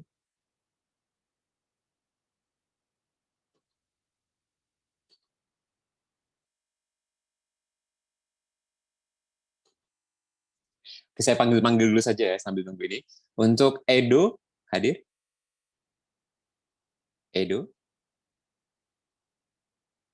Nggak ada ya Edo ya. Vigi? Vigi?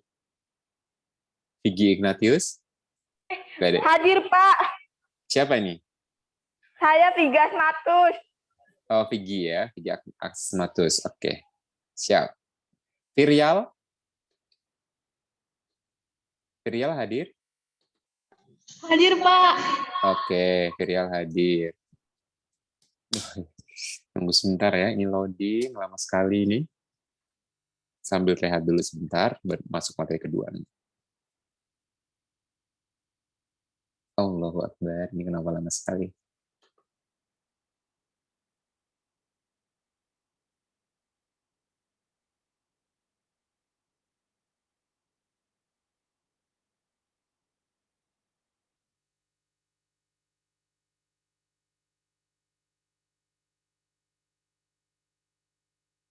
Mungkin karena pakai Zoom ini ya, jadi lemot.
Ditunggu sebentar ya.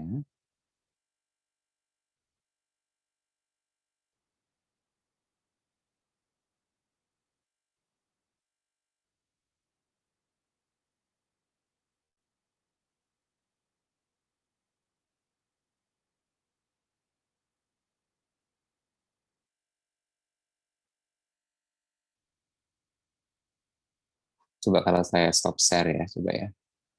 Mungkin karena ini.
Oke, saya lanjutkan absensinya. Rai Muhammad, ada? Rai? Sudah bisa. Rai Hadir, ada? Pak. Hadir, oke. Hadir, Pak, hadir. Oke, siap. Resti? Resti Violita? Resti ada? Resti tidak ada. Rifki Pratama? Saya Pak hadir Pak. Oke, Rifki Pratama hadir. Rizaldi? Hadir Pak. Oke, Rizaldi hadir. Mister Jo saya hadir, Pak. Siapa? Siapa? Resti. Resti, oke. Resti. Oke, Resti Violita, oke. Edo tadi nggak ada Edo ya. Terus kemudian yang belum saya absen ada Siti Hamidah. Siti Hamidah. Maaf, Pak, saya ada, Pak. Siapa nih? Edo, Pak. Edo, oke. Edo ada. Maaf ya, Pak, saya habis dari kamar mandi. Oke, siap. Siti Hamidah ada? Siti Hamidah? Siti Hamidah nggak ada. Tri Ihsan Ramadan? Hadir, Pak. Oke. Wilda Deborah? Hadir, Pak. Oke. Sudah saya absen semua di sini. Yang lain nggak, yang tidak saya sebutkan sudah saya absen di bagian awal tadi ya. Yang kecuali Siti Hamidah yang nggak ada. Benar? Siti Hamidah? Saya Siti. Oh, udah ada ya. Oke, ada. Berarti hadir semua. Oke, sudah saya absen ya. Ini sebentar saya absen lagi karena 2 kali hari ini pertemuan kelima dan keenam. Saya absennya 2 kali ya ini. Anissa Fatma hadir, Anissa Julianti hadir, Edo hadir, Vicky hadir, Virial hadir, Givania hadir, Ifti hadir, Indra Said Adil hadir, present, Rifai present, Nabila present, Nani present, Nayara present, Niken present, Novianti present, Nurima present, Octavia present, Putri present, Ratna present, Rai present, Resti present, Rifki present, Rismah present, Rizaldi present, Shirley present, Cynthia present. Jadi untuk absen ini di sampingnya langsung muncul kolom nilainya ya. Untuk sampai ini berarti poinnya 42,86 kalau hadir terus. Kalau nggak hadir satu kali 35,75 nilainya. Sampai pertemuan ke-6 ya ini ya. Jadi udah terotomatisasi. Mister, Ya, aku Siti Halimah hadir. udah sudah saya absen. Yang nggak saya sebutkan sudah saya absen ya. Oke, saya coba cek ya ini ya yang pernah nggak masuk gitu. Coba nih ada nggak? Nggak ada. Di kelas ini masuk semua terus. Wah keren ya. Di kelas ini kosong, masuk semua loh.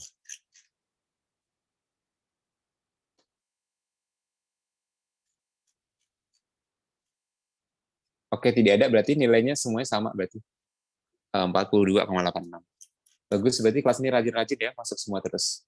Dari pertemuan pertama sampai sekarang pertemuan ke-5 dan 6. Berarti nanti tugasnya jadikan satu saja ya, pertemuan 5 dan 6. Jadikan satu email, jangan dipisah ya.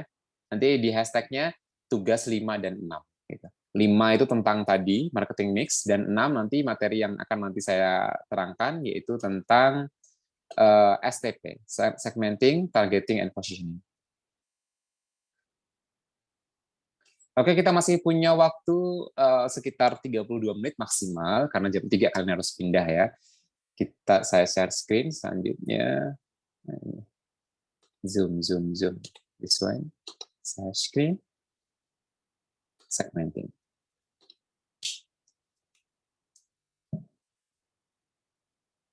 Have you seen my slide? Sudah dilihat? Terlihat?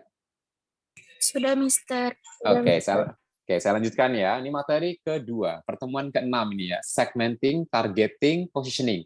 Disingkat dengan nama STP. Bahasa Inggris ya. Segmenting atau segmentation sama targeting, target, position atau positioning. Ada 3 yang tentunya akan kita bahas sesuai dengan judulnya, S, segmenting, targeting, dan positioning. Oke, selanjutnya STP ini adalah nomor 2 paling terkenal di dunia marketing setelah SWOT. SWOT sudah belajar belum kalian? Sudah, belum? Mister. Sudah ya, sudah saya terangkan juga tentang strength, weakness, opportunity, Sudah. and threat. Ya, good. Sudah saya jelaskan, jadi tidak perlu saya uraikan lagi di sini, karena sudah saya jelaskan waktu itu. Jadi untuk ini kita skip untuk SWOT. SWOT ini adalah termasuk istilah paling terkenal di dunia marketing, nomor 1 berdasarkan hasil survei ya. Yang kedua adalah STP. Ini yang terkenal nomor 2. Nomor 3 adalah tadi marketing mix. Jadi tiga hal tersebut kalian nggak boleh lupa nih di dunia marketing ya. SWOT, SWOT, strength, weaknesses, opportunities, and threat. Yang kedua nih STP ini paling terkenal nomor 2, segmenting, targeting, positioning, dan nomor 3 yang tadi marketing mix. Selebihnya yang lain itu tambahan ya. Yang kayak Porter kemarin, terus kemudian BCG, itu analisis tambahan. Oke, kita bahas materinya. STP, segmenting, targeting, and positioning. STP, or segmentation, targeting, and positioning is one of the approach, adalah merupakan salah satu approaches, pendekatan, or model atau model used to yang biasa digunakan, develop untuk mengembangkan pesan dan strategi marketing that are appropriate yang biasanya cocok, appropriate itu cocok ya, for a specific target audience, untuk target audience, untuk target segmentasi audience yang spesifik. Nah, ini dibikin STP-nya. S, segmenting. Segmennya apa saja nih? Segmennya kelas menengah ke bawah, kelas menengah ke atas, segmennya anak-anak SD, anak-anak SMA, remaja, puber, balita, dewasa, manula, itu segmen. Nah, targetnya siapa lagi nih? Targetnya itu yang lebih spesifik lagi. Targetnya misalnya tadi segmentasinya adalah kelas menengah ke bawah. Berarti targetnya nanti wilayah mana? Terus kemudian klasternya klaster apa saja gitu. Terus kemudian apalagi agamanya apa gitu. Umurnya berapa gitu dan seterusnya. Nah, ini STP ini sangat cocok ketika Anda hendak mencari siapa pasar yang paling tepat untuk produk Anda. Gitu. Nah, this marketing model is known Model marketing ini diketahui to be one of the most effective and popular in use today. Jadi model atau metode ini disebut-sebut digadang-gadang sebagai the most effective and popular. Yang paling efektif dan yang paling terkenal dan paling banyak digunakan saat ini. Makanya ini kalian harus tahu nih, STP, harus terngiang-ngiang di telinga Anda ya, segmenting, targeting, and positioning. The STP model STP ini useful digunakan ketika creating marketing, menciptakan marketing communication plan, rencana komunikasi marketing, since sejak it helps marketer to prioritize proportion and when develop and deliver personalized and relevant message to engage with different audience. Jadi ketika di pasar kita tuh audiensnya ada banyak, bercabang-cabang, kita bingung nih, yang mana pasar sasaran kita? Ada A sampai Z nih yang mau kita tuju. Kan kita nggak bisa semuanya, nggak bisa seluruh makhluk hidup ini akan membeli produk kita kan. Harus kita pilih sasarannya siapa. Gitu. Nah, sasaran itulah yang nantinya akan kita bahas lebih lanjut, akan kita spesifikkan dalam 3 kategori yaitu S, T, and P, STP. Oke, selanjutnya ini kita bahas yang pertama adalah segmenting terlebih dahulu ya, urut ya dari S, T baru P, karena memang harus urut nih. Nggak boleh dibalik-balik, nggak boleh TSP atau TPS atau PST atau PTS, nggak bisa. Harus STP, ini urut, karena ini urut ya. S dulu, baru targeting, baru posisi. Beda dengan marketing mix tadi. Marketing mix tadi boleh produk dulu, boleh place dulu, boleh price dulu gitu. Yang dianalisis gitu ya, masih nggak harus urut. Kalau ini harus urut, harus S dulu, T dulu, baru P. Segmenting, ini kalian bisa lihat nih. Ini di pasar nih ada 3 warna nih misalnya. Nah, ini kalian pisah-pisah nih, yang merah, yang biru, yang apalagi itu dipisah-pisah lagi. Biru muda, biru tua misalnya, dipisah. Sesuai dengan kategorinya. Di kategoriin. Jadi kita sudah lihat pasar kita. Di pasar kita, tempat jualan kita tuh ada berapa segmen gitu. Kita bagi-bagi nih segmennya. Ini segmen ini, segmen ini, segmen ini. Ini namanya segmenting. Kurang lebih seperti ini ya, kalau dilihat dari analogi gambar. Gitu. Nah, sekarang kalau kita lihat dari pengertian-pengertian dan lain-lain, segmenting. Segmenting, or often known as market segmentation, is the act of classifying market into group with various categories. So, this condition may allow for different product requirement or separate marketing combination. Jadi yang dimaksud dengan segmenting, atau biasa dikenal juga dengan segmentasi, adalah merupakan tindakan mengelompokkan, mengklasifikasikan, menggolong-golongkan pasar ke dalam grup-grup dengan kategori-kategori tertentu, seperti tadi ya. So this condition, jadi kondisi ini mungkin allow for different, mungkin akan menjadikan different product, membutuhkan ya, karena ini sudah kita segmen-segmen kan, mungkin yang warna merah ini produknya berbeda nih, ini golongan tua misalnya, jadi jangan yang pedes-pedes, atau jangan yang banyak ini nanti nyebabin kolesterol misalnya, dan seterusnya. Ini golongan umur berapa, ini golongan umur berapa, misalnya umur, berdasarkan umur misalnya. Nah, jadi memungkinkan kita untuk membuat jenis produk yang berbeda gitu. Walaupun mungkin produknya sama, ciki apa gitu, atau mungkin makanan apa, tapi dibuatnya beda-beda. Di level kepedesannya berapa gitu. Karena berbeda cakupannya gitu ya. Segmennya berbeda. Jadi memungkinkan kita untuk mendiversity, membuat produk kita jadi beragam, lebih beragam. Gitu. Selanjutnya, segmentation is the process of dividing the market into smaller part based on the characteristic that have value. Ini sama saja ya, bahwa segmentasi adalah merupakan proses membagi pasar, market into ke dalam smaller part, ke dalam bagian-bagian lebih kecil. Tadi ya, merah, biru muda, biru tua, dibagi-bagi lagi. Yang mereka tentunya memiliki karakteristik nilai tersendiri-sendiri, berbeda-beda. Yang merah tuh apa karakternya, biru tua apa, biru muda apa. Jadi mereka memiliki karakter-karakter sendiri yang berbeda dengan satu segmen dengan segmen yang lain. The segmenting or segmentation stage is carried out by dividing customer into group of people with the same character and needs. Ini sama saja ya. Jadi ini pengertian-pengertiannya, bahwa segmentasi itu adalah merupakan upaya untuk membagi customer ke dalam beberapa grup yang sesuai dengan karakter dan kebutuhannya. Yang merah karakternya apa, butuhnya apa, sehingga butuhnya apa gitu ya. Yang biru tua karakternya apa, ciri-cirinya apa, sehingga butuhnya apa. Yang biru muda tadi karakternya apa, ciri-cirinya apa, butuhnya apa gitu. This step is done so that you can adjust your approach to meet the needs of each group in a more effective way then using only one approach for all customer.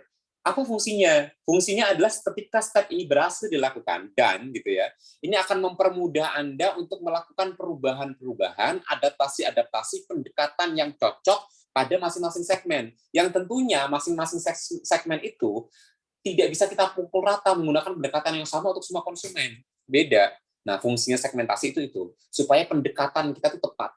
Metode pendekatan yang kita lakukan terhadap customer tersebut bisa tepat karena segmennya tepat. Kita sudah bagi-bagi itu segmen. Kalau nggak kita bagi general umum saja, itu jadi ini ilmu marketing ya. Jadi kalau kita sudah dihadapkan sama pasar dan pasar itu sasaran kita semua, kita bagi-bagi lagi terhadap segmen-segmen tertentu sehingga pendekatannya akan berbeda-beda masing-masing segmen.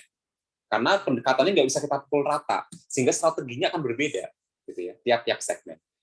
Selanjutnya, you can segment your existing market based on nearly any variable as long as it effective. Jadi, apa dasarnya untuk membagi segmen-segmen tersebut? Ya, dasarnya sesuai dengan jenis produk kita, dengan kedekatan dengan variabel tersebut, efektif atau tidak sekiranya. Nah, itu tergantung kita. Mau bagi berdasarkan agama, mau bagi berdasarkan ras, mau bagi berdasarkan suku, mau bagi berdasarkan jenis pekerjaan, mau bagi berdasarkan kelas ekonomi dan sosialnya, mau membagi mereka ke dalam jenis umur atau rentan usia, mau membagi mereka ke dalam tingkat pendidikan yang berbeda-beda, dan lain-lain.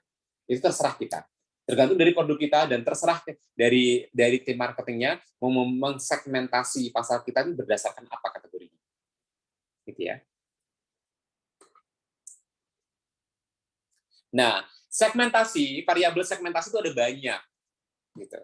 Nah, variabel segmentasi itu dibagi menjadi 4. Yang pertama adalah demografis. Demografis ini tadi yang seperti yang sudah sampaikan banyak tadi ya, biasanya terdiri dari usia, gendernya laki-laki, perempuan, atau trans, atau waria, dan lain-lain, income pendapatannya, gitu, berapa per bulan range-nya, education level-nya, SD, SMP, SMA, tidak sekolah, S1, D3, D2, S2, S3, dan seterusnya. Ethnicity, etniknya, suku mana, gitu ya, marital status pernikahannya, lajang, single, married, dan lain-lain. Education sama ya diulang lagi ya, household or bisnisnya gitu ya, maksudnya apakah ini itu industri rumah tangga atau bisnis atau apa kebutuhannya gitu, size-nya, ukurannya gitu, terus kemudian length, panjangnya, residence, tempat tinggalnya di mana, di perumahan elit, perumahan perumnas, perkampungan kumuh, bedeng, rumah bedeng, dan lain sebagainya. Terus kemudian type of residence or even profession and occupation, jabatan dan lain, itu termasuk dalam demografi. Demografi itu artinya kependudukan ya dalam bahasa Indonesia. Jadi yang berkaitan dengan sifat-sifat yang relate dengan dunia kependudukan. Nah, berikutnya adalah geografis. Ini kita bisa bagi berdasarkan negara, wilayah gitu ya, provinsi, gitu, kabupaten, city, kota, atau specific environment. Atau bisa jadi bukan dibagi berdasarkan kota, kecamatan, kabupaten, desa, RT, RW, bukan, tapi bisa jadi karena kondisi geografisnya. Misalnya dataran rendah, dataran tinggi, pantai, pegunungan, daerah pertanian, daerah perkebunan, daerah pertambangan, daerah perikanan, atau daerah-daerah yang lain. Nah, itu yang relate dengan kondisi geografisnya ya. Bisa tadi kota, desa, atau mungkin bentang alam yang ada, pegunungan, pantai, daratan rendah, dataran tinggi, atau kultural geografisnya ya, maksudnya tadi apakah perkebunan, pertanian, perikanan, dan lain-lain. Itu geographical.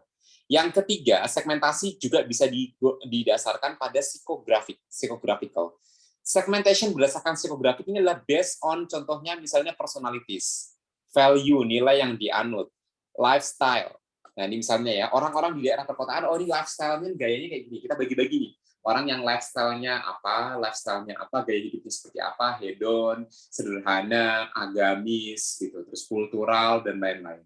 Personalities sifatnya, gitu, cenderung pemarah, penyabar, dan seterusnya. Gitu. Itu kita analisa berdasarkan kondisi psycho. Berasal dari kata psycho, gitu, berarti psikologisnya. Nilai yang dianut, kepercayaan, gitu ya, itu termasuk dalam psikografis. Selanjutnya yang keempat, segmentasi berikutnya adalah berdasarkan behavior. Behavior itu perilaku. Perilaku seperti apa? Base market segment by grouping people based on how they use the product. Yang pertama, bagaimana cara mereka menggunakan produk? Misalnya, ada yang orang makan buburnya diaduk, ada yang makan bubur tidak diaduk. Gitu ya, itu behavior, perilaku. Kan segmentasinya beda-beda kan? Jadi ada yang makan apa dengan pakai sumpit, ada yang makan itu pakainya garpu, ada yang pakai garpu plus sendok, ada yang pakai garpu plus pisau, nggak pakai sendok. Jadi itu termasuk behavior, perilaku. Bagaimana cara mereka menggunakan produk. Masing-masing negara, masing-masing daerah punya teknik tersendiri untuk memakan atau menggunakan produk yang sama. Cara pakai celana gitu, cara melepas baju, cara melepas kaos. Ada yang ditarik kerahnya dulu gitu, ada yang dari tangannya dulu, ada yang dari bawah gitu, macam-macam. Nah itu berkaitan dengan bagaimana menggunakan produk tersebut.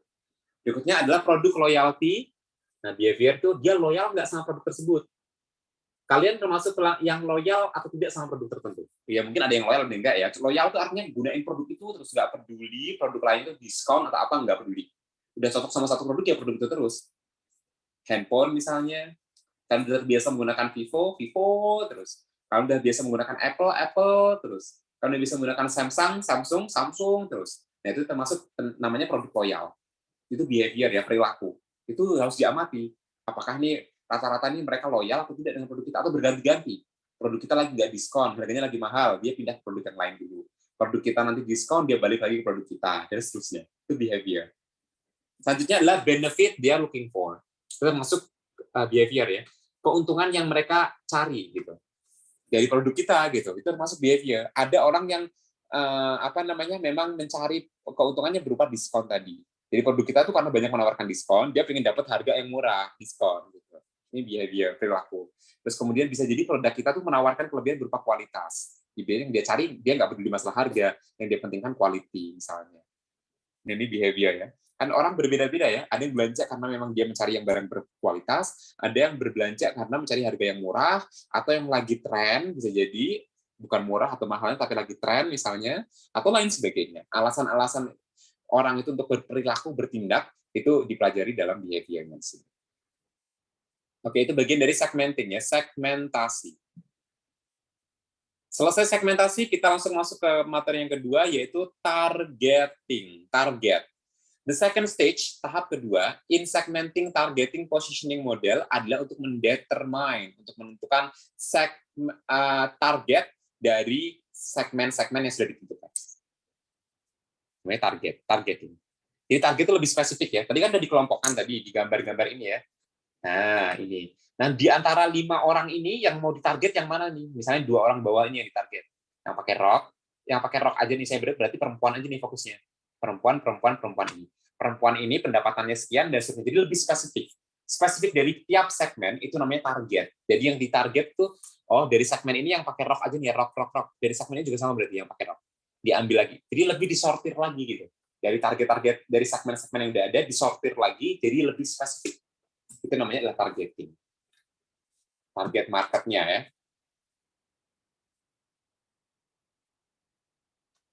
Oke, selanjutnya targeting. In order to evaluate and select the target, there are several things that should be considered, such as. Jadi kalau di segmenting tadi ada 4 komponen yang masuk dalam segmenting. Nah ini dalam rangka mengukur target supaya itu efektif targetnya, sesuai sasaran, tepat sasaran targetnya, maka setidaknya ada 4 hal yang harus 5 ya.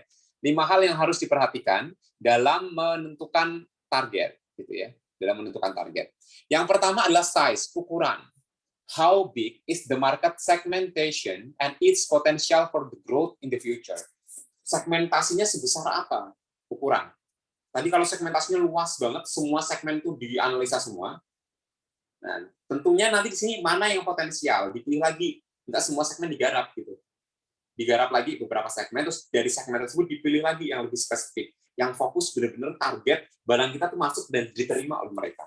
Barang kita dibutuhkan oleh mereka. Produk kita dibutuhkan dan dicari oleh mereka. Nah, itu size ya, ukurannya harus kita pertimbangkan dulu karena ini berkaitan dengan biaya marketing nanti.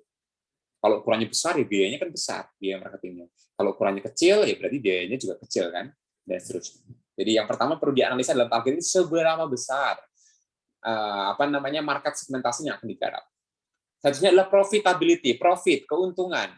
Which segment di antara semua jenis segmen tersebut, mana segmen yang memberikan high return for your product or services, dan mana yang sekiranya segmen tersebut lifetime value-nya itu panjang. Jadi dua yang dianalisa di dalam profitable ya. Mana yang menghasilkan profit paling tinggi? Apakah yang warna merah? Apakah yang warna biru? Apakah yang warna biru tua atau biru muda atau kuning, merah, jingga, ungu dan seterusnya? Yang kalian warnain, kalian tandain gitu ya. Segmen mana nih yang sekiranya keuntungannya paling gede? Itu yang kemudian kalian fokuskan. Gitu. Dan fokusnya itu target. Jadi semua segmen mana yang paling memberikan profit paling tinggi dan mana yang sekiranya lifetime-nya itu panjang. Umur hidup produknya itu panjang. Di situ bisa laku terus berjalan terus di daerah tersebut atau di segmen tersebut gitu ya. The profitability. Selanjutnya adalah accessibility. Access. How easy or difficult it is for you to reach the target market segment with your marketing message. Accessibility itu artinya gampang atau susah bagi kalian tim marketing untuk mencapai target tersebut, untuk mencapai target market tersebut. Nah, ini tingkat kemudahannya ya. Tadi misalnya profitability-nya tinggi, segmennya tuh menghasilkan profit yang tinggi, tapi susah untuk dicapai, susah untuk digapai gitu. Ya berarti coba jangan dilakukan dulu karena sumber SDM-nya belum mencukupi misalnya. Nah, jadi depending dulu. Nanti untuk tahun depan mungkin kalau kita sudah lebih siap gitu. Jadi jangan dipaksakan, nanti malah nggak dapat gitu. Mengejar profit yang tinggi tapi nggak accessible. Kita nggak bisa menjangkaunya, percuma. Very difficult misalnya dengan SDM yang kita punya tidak cukup ternyata untuk menjangkau profit tersebut gitu. Ya akhirnya malah kalang kabut sendiri gitu. Malah tenaga kerjanya pada kecapean, nggak bisa mencapai target karena terlalu tinggi atau nggak reachable, nggak mungkin tercapai gitu ya. Jadi harus accessible. Pastikan bahwa dia tuh easy dan memungkinkan untuk di-reach. Jadi harus dipertimbangkan, consider berbagai macam hambatan, barriers yang mungkin muncul di dalam mencapai target tersebut, terutama aksesnya ya. Harus dipertimbangkan dulu apa nih gitu. Ketika susah nih apa saja nih barriers-nya, hambatannya apa saja. Berikutnya untuk targeting yang perlu diperhatikan adalah focus on benefit. Focus on benefit. Berfokus kepada keuntungan. Masing-masing segmen itu membutuhkan different benefit. Requires menyediakan berbagai macam keuntungan yang berbeda-beda. Gitu. Tingkat keuntungannya berbeda-beda. Nah, jadi kita yang mana yang lebih banyak memberikan keuntungan bagi pelanggan, mana yang paling banyak memberikan keuntungan juga bagi kita, dua-duanya gitu ya, yang profitable bagi kita, tapi juga memberikan manfaat banyak bagi pelanggan. Berikutnya adalah different, berbeda. Nah, berbeda di sini there must be measurable different between segment. Jadi harus diukur terlebih dahulu. Masing-masing segmen itu kan tentunya berbeda-beda ya tadi ya. Segmen itu berbeda-beda karakternya. Kita ukur dulu mana yang bisa kita tangani. Gitu. Yang kita pilih sebagai target. Jadi kita perlu mencari perbedaan dari masing-masing segmen tersebut dulu sebelum menentukan target. Oke, yang terakhir adalah positioning. Materi terakhir positioning. The positioning stage can be defined as determining how your product or brand is represented in the mind of potential customer. Jadi yang dimaksud dengan positioning ini adalah di mana lokasi atau posisi produk Anda di mata consumers. Oke, Indra saya tadi nggak apa-apa di jalan atau nggak apa ya, sudah di absen. Oke, the position stage. Jadi posisinya maksudnya seberapa besar posisi produk ini di mata atau di hati pelanggan Anda. Gitu. Maksudnya ini kalau misalnya saya sebutkan misalnya ini sekarang siapa nih ya? Yang saya ajak komunikasi misalnya Anissa Julianti. Halo Anissa? Anissa Julianti? Gampang kok pertanyaannya. Anissa Julianti? Ya, Bisa diaktifkan mikrofonnya? ya, Mister. Nis? Udah diaktifkan. Nisa? Iya, Mister. Halo Nis? Kayaknya bermasalah ini Anissa Julianti ya. Dia udah aktif suaranya. Anissa Fatma?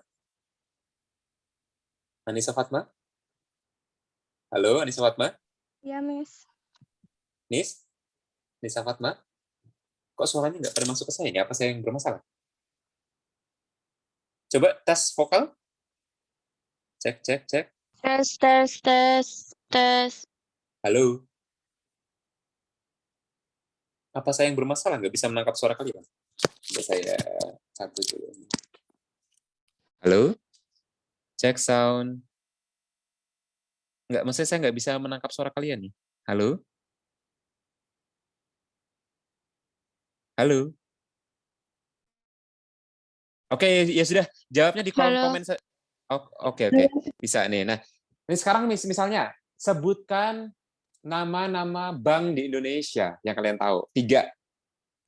Bank BCA, BCA, BRI, BNI. BRI, Oke. 3 saja ya, BRI. stop. Satu orang 3. BCA, BNI, BRI. Coba yang lain. BRI, BCA, BNI. Nah, urutan-urutan ini nanti ini namanya posisi. Jadi ketika kita survei, positioning itu seperti itu ya. Anda bekerja di BCA. Sekarang Anda survei, tapi Anda nggak pakai seragamnya BCA, Anda survei di pasar. Bapak, tolong sebutkan 3 nama bank yang Anda kenal di Indonesia. Ketika dia menempatkan BCA di nomor 1, berarti BCA itu posisinya nomor 1. Nanti dianalisis dari 100 orang. Dari 100 orang yang BCA itu nomor 1, ada 78 orang. Berarti mayoritas mereka mengenal BCA. Tapi coba kalian ke kampung-kampung, ke pelosok-pelosok. Kira-kira nomor 1 apa yang dikenal mereka? Coba sebutkan bank yang ada di Indonesia, mereka jawab apa kira-kira? Karena kalian di kota, coba kalian di desa, di pelosok. Nomor 1 apa biasanya? Permata. Permata. Di pelosok-pelosok Permata. Yang ada di seluruh Indonesia nih banknya, di pelosok-pelosok. Asetnya terbesar se-Indonesia. Apa itu? BRI, Pak. BRI. Kalau di daerah tuh BRI ya. BRI, BKK gitu. Itu paling banyak di daerah. Jadi di daerah tuh kalau Mandiri, BCA tuh jarang. Harus di agak kota itu baru kalian dapat ATM BCA sama Mandiri. Tapi kalau di desa-desa, bank yang terdekat dengan rakyat itu BRI. Sampai pelosok-pelosok ya. Makanya asetnya paling besar. Karena dia nggak hanya kota. Kalau kota kan paling banyak BCA sama Mandiri ya. Terbanyak nih kalau di kota-kota gitu. Tapi kalau di desa-desa banyak kan BRI. Jadi ini kita survei, ini posisi. Jadi kalau misalnya nih Bapak tolong, misalnya kalian nih, sebutkan brand merek fashion yang menurut Anda tuh terkenal di Indonesia. Yang kalian tuh pengen beli itu apa? Fashion.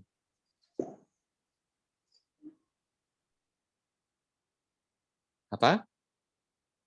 Fashion sekarang. Kalau fashion Erigo, apa? Mister. Origo, terus? Dior. Erigo, Dior, terus? Zara. Terus? Adidas. Adidas, gitu-gitu ya. Nah, ini merek-merek fashion ya, tapi kalau nanti spesifik lagi, misalnya fashionnya baju gitu, atau kemeja, atau apa gitu, nanti akan spesifik lagi. Kalau misalnya sekarang, handphone, coba, urutan pertamanya apa yang pengen kalian ini? iPhone, terus? Oppo. Samsung. Nah, gitu ya. Xiaomi. Nah, ini namanya positioning.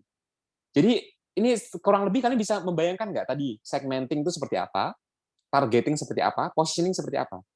Kalau positioning ini sudah lebih spesifik lagi. Tadi di hati masyarakat siapa nih posisi kita nih berada gitu. Nah, positioning itu lebih kepada tempat di mana kita ini terletak gitu ya, di hati atau di pikiran masyarakat gitu, di pikiran konsumen. How a particular market segment view a good or service compared to the competition. Biasanya dia sudah membandingkan dengan para kompetitornya di sini terhadap produk kita. Market positioning shows how a product can be distinguished from the competitor. Jadi yang dimaksud dengan market composition di sini adalah menunjukkan bagaimana suatu produk itu dapat distinguish, dibedakan dengan para kompetitornya. Apple, perbedaan utamanya ada di mana Apple dengan produk yang lain? Ada yang tahu? Yang membedakan dengan produk-produk yang lain, kok dia berbeda itu apa? Apple. Itunya iOS, iOS, dia pakai iOS, yang lain pakai Android. OS ya, OS. Sistemnya ya, sistem softwarenya yang dipakai. Lalu kemudian simbolnya juga berbeda banget ya. Apple gitu, simbolnya Apple itu sudah sangat terkenal dan itu membedakan dengan yang lain. Jadi ciri-ciri tertentu, kamera. Dia pasti punya ciri yang membedakan dengan yang lain kan? Oh, kameranya 3, oh berarti iPhone berapa dan seterusnya. Orang tuh bisa mengenali itu dari ciri-ciri yang bisa dipandang oleh mata ataupun yang tadi softwarenya gitu ya. Nah, ini adalah positioning. Jadi kita tuh ketika orang itu selain hanya bisa menyebutkan produk kita di urutan 3 terbesar di atas, produk kita juga bisa dikenali ciri-cirinya. Tadi misalnya Bank BCA, ciri-cirinya apa BCA? Yang kalian ini, kalau kalian merem gitu, masa sekarang BCA tuh yang kalian kenal apa? Apa saja coba sebutin.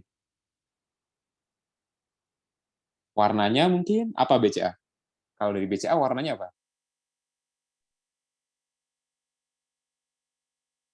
Warna yang khas di BCA apa? Biru. Biru. Nah, kalau biru udah pasti Bank BCA, kemungkinan besar gitu. Terus apa lagi dari BCA? Yang terngiang-ngiang di kalian? Kemudahan transaksi, ya kan? Karena hampir semuanya pakai BCA kalau di kota-kota kan. Terus kayak e-commerce kan juga pakai BCA kebanyakan kan kalau m-banking kan gitu. Yang tersedia gitu. Kemudahan transaksi gitu. ATM-nya ada di mana-mana. Nah, itu namanya posisi. Jadi tadi kalau orang sebutkan 3 bank yang kalian ketahui. BCA, Mandiri, BRI. Oke, sekarang paling tinggi misalnya BCA. BCA, tolong sebutkan yang berkaitan dengan BCA. Biru. Kemudahan transaksi. ATM-nya ada di mana-mana. Dan seterusnya gitu ya. Itu namanya adalah positioning. Gitu ya. Oke, I think it's quite enough. Selanjutnya nanti kalian bisa baca sendiri karena kalian sebentar lagi mau pindah ya. Kasihan kalian. Ini sudah saya absen semua. Ini kebanyakan chatnya di sini ya. Bank BRI, BCA, biru, bisa, kayaknya nggak bisa, Kita belum baca chattingannya. Oke, I think it's quite enough. Thank you so much. Ini kelas ini luar biasa, rajin semua anaknya. Semoga ini bertahan sampai akhir semester ya. Saya doakan rezekinya lancar terus, karena biasanya berguguran nih. Satu semester tuh gugur 1, 2, 1, 2. Jadi nanti semester akhir tinggal dikit. Berkurang terus gitu ya. Nah, semoga di kelas ini rezekinya lancar terus bagi kalian, orang tua kalian. Semangatnya juga tetap tinggi terus, karena ini masih semester awal-awal ya. Sampai semester akhir itu butuh perjuangan. Butuh perjuangan banget. Amin. Semuanya perjuangan mental gitu ya. Terus rezeki juga butuh gitu, dicari, diusahakan, diikhtiarkan. See you next occasion all my beloved college students. Assalamualaikum warahmatullahi wabarakatuh. Waalaikumsalam warahmatullahi wabarakatuh. Makasih, Terima kasih, Kak. Mister. Ya, pleasure. Makasih, Pak. Ya, you're welcome. Terima kasih. Ya, pleasure.